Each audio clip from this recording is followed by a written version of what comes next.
Originally, I was going to do a video talking about all these sort of new details with the upcoming Fantastic Four movie, and then X-Men 97 came in with that Saitama punch of an episode, just punches in the gut with a pair of brass knuckles. So yeah, that video will be next. This video will be me talking about the 5th episode of X-Men 97 and maybe doing a sort of check-in about Season 1 because we are halfway through the season as of right now.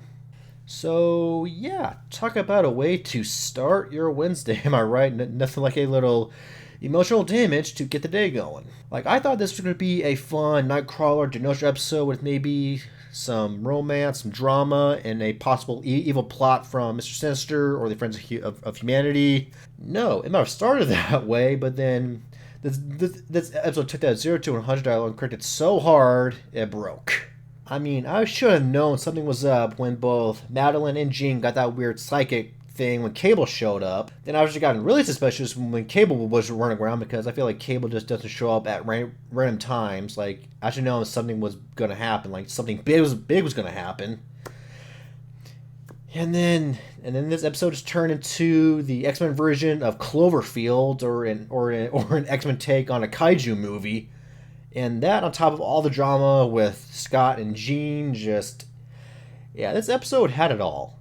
This was just devastation after devastation. I mean, was this an adaptation of the Hellfire Gala story? I mean, it was, right? Though I'm not surprised it is, if it is an adaptation, because that came out in June, and I'm pretty sure these episodes were already, like, getting close to being done during that time, so maybe they had prior knowledge before the actual comic happened, and then they adapted it? Or is this like a adaptation of E for Extinction, or is it a mixture of both? I have no idea. Power of X-Men, help me out here. But yeah, it was just hit after hit. Banshee Marrow, dead. Nightcrawler, injured. Sebastian Shaw and Dazzler, more than likely injured, could be dead. Callisto looked dead, but I rewatched the episode and her pupil kind of shrinks a little bit, so she might just be in shock. Magneto, to be determined, but if he survives, he is not going to be happy. And Gambit, always be in my favor.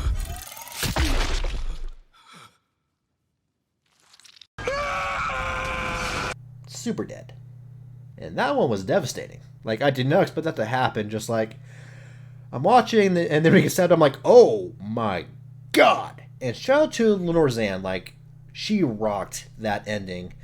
If her or this episode doesn't get some sort of award or award nomination, I'm throwing hands.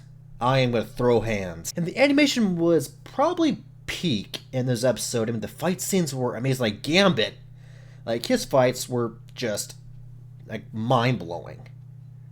I mean, Gambit on a motorbike? Yes. From here on out, it's going to be interesting. I definitely think some time travel is going to be involved with Cable and maybe Bishop. Like, they can't show Cable just once. Like, he has to come back later this season.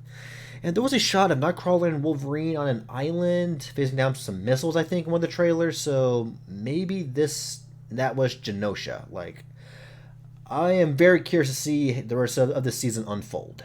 I still had to wait to kind of follow up on all this because next week is Life Death Part 2, but you know what? The wait is going to be well worth it.